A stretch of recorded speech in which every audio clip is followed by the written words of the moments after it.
This your boy T-Dub. What's blazing in sports, guys? We are here live, the break edition. Yes, guys, this is your boy T-Dub on break, doing what I do best, and that's talk boxing. All right, guys, finally it looks like Danny Garcia versus Shawn Porter. It is going to happen. At least looks like the WBC have at least definitely put their mark into making it happen. All right, guys. So, in case some of you guys did not know, at one time Keith Thurman had two mandatories, Danny Garcia and Shawn Showtime Porter.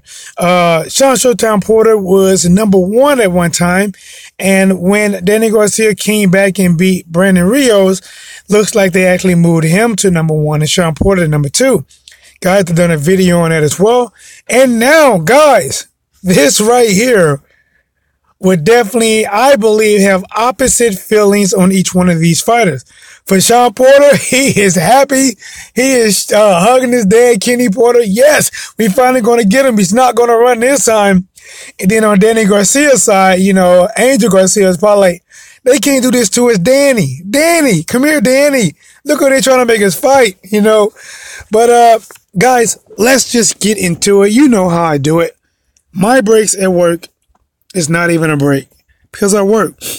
I find something I want to talk about, typically print off an article, scramble to my car, and I go live. All right, so Danny Garcia versus Shawn Porter, WBC interim title order looms.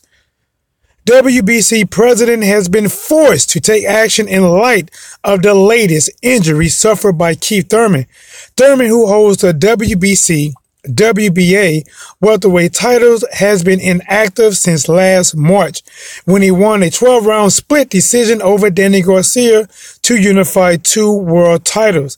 After the fight, Thurman underwent elbow surgery and took off the rest of the year. All right, guys, so we all remember that. That was what was surprising. I believe that was a split decision, which I just read, when in fact I thought Keith Thurman won that pretty easy. Not knocking Danny Garcia, because Danny does have pretty good timing, nice power. I don't think he has the power that he had at 140.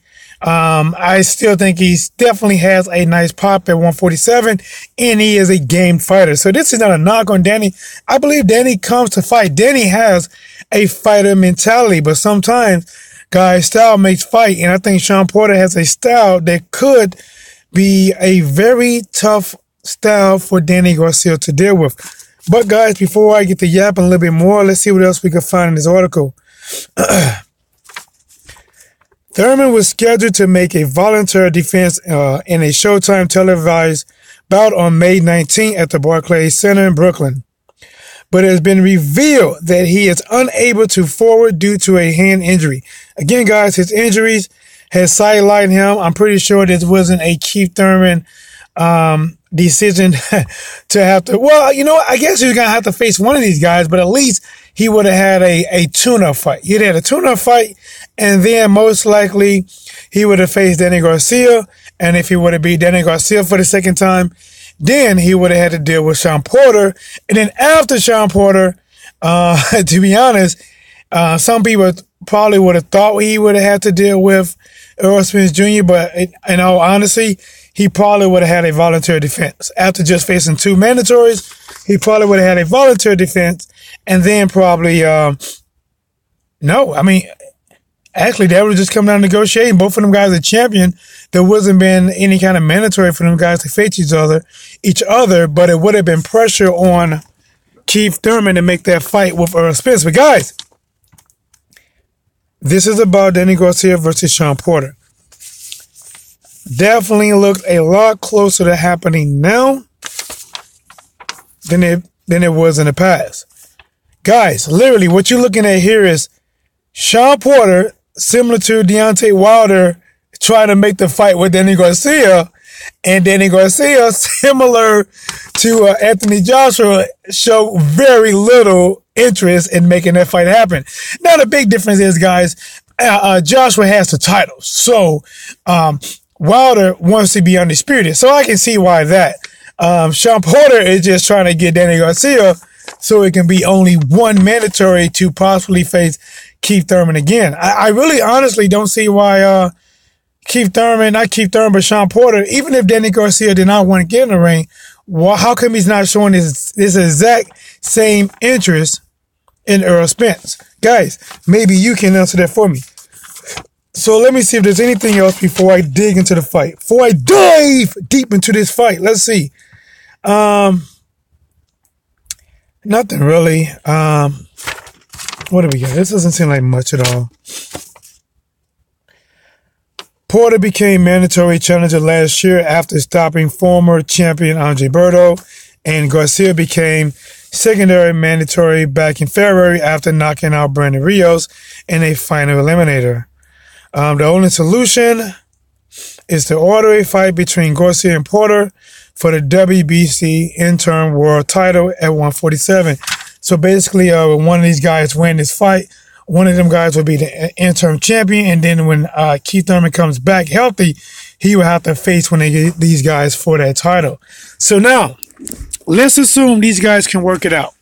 Let's assume that there's no way that this fight can be avoided. I believe they ordered Danny Garcia to already fight Shawn Porter at one time, or at least I think they at least tried to force it, but he went on to fight Brandon, and some kind of way he actually topped Shawn Porter. Some kind of way he went from number 2 to number 1, which is why I got the numbers right there. But now let's talk about this fight, guys, stylistically. Let me check one thing. All right, guys, I just had to check the comments real quick. I know a lot of times I don't catch them on here on this live from my phone, but let's get to it right here, guys. Shawn Porter has that style that can really give Danny Garcia issues. Danny Garcia is a calculated fighter, calculated puncher. He doesn't really have fast footwork. I mean, there's times that he can move around the ring, but he doesn't look graceful at it. You know, he doesn't have that really quick turns like the Terrence Crawford or Floyd Mayweather's, or even Keith one-time Thurman. Keith had to do that pretty much most of the night to win a close decision against Shawn Porter. Shawn Porter is one of them guys that, honestly, if you're a fighter fighting him, you don't like his style because he gets real ugly, heads get to clashing, elbows follow behind hooks. It's a real, rough and rugged way of fighting. And if you're a fighter, unless you're this type of fighter as well, you don't really like it. You know what I'm saying? But it is effective because, look at him winning. Now, let's talk about what Danny Garcia can do to possibly neutralize, Shawn Porter.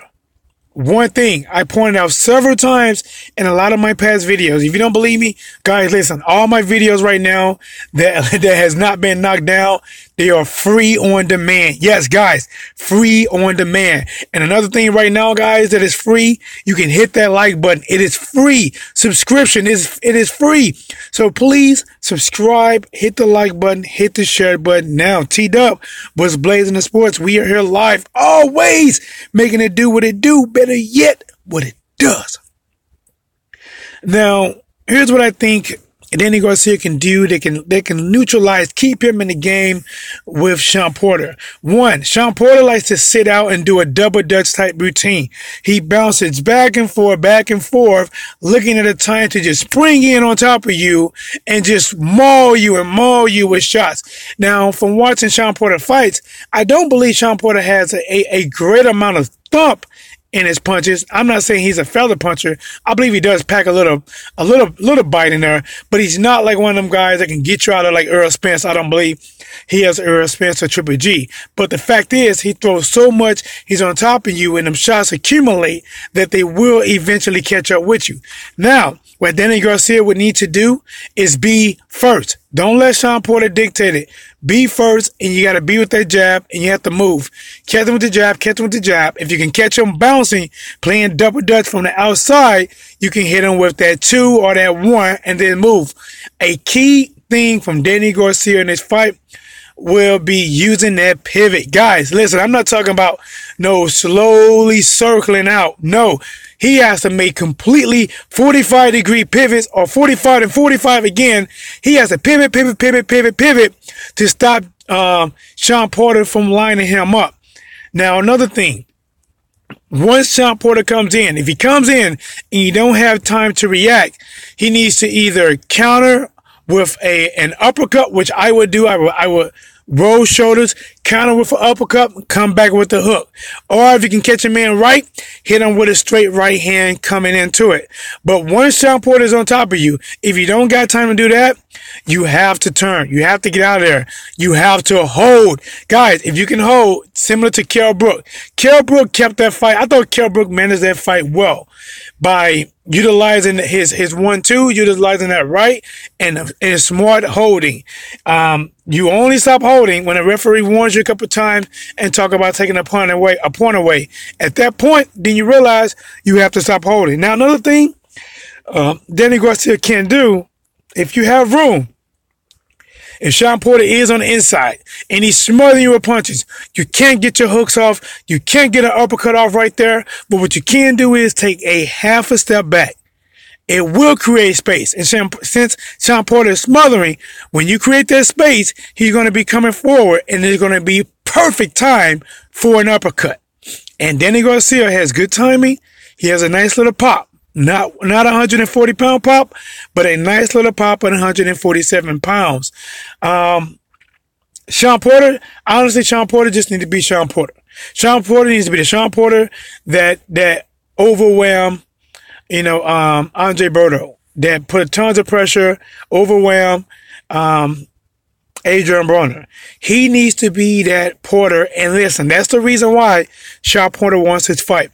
Shawn Porter thinks this is an easy fight. He thinks that how is this guy still up here? This is easy money. Yes, he draw fans. I want that money. I want that fight. Shawn Porter went WWE style for this fight.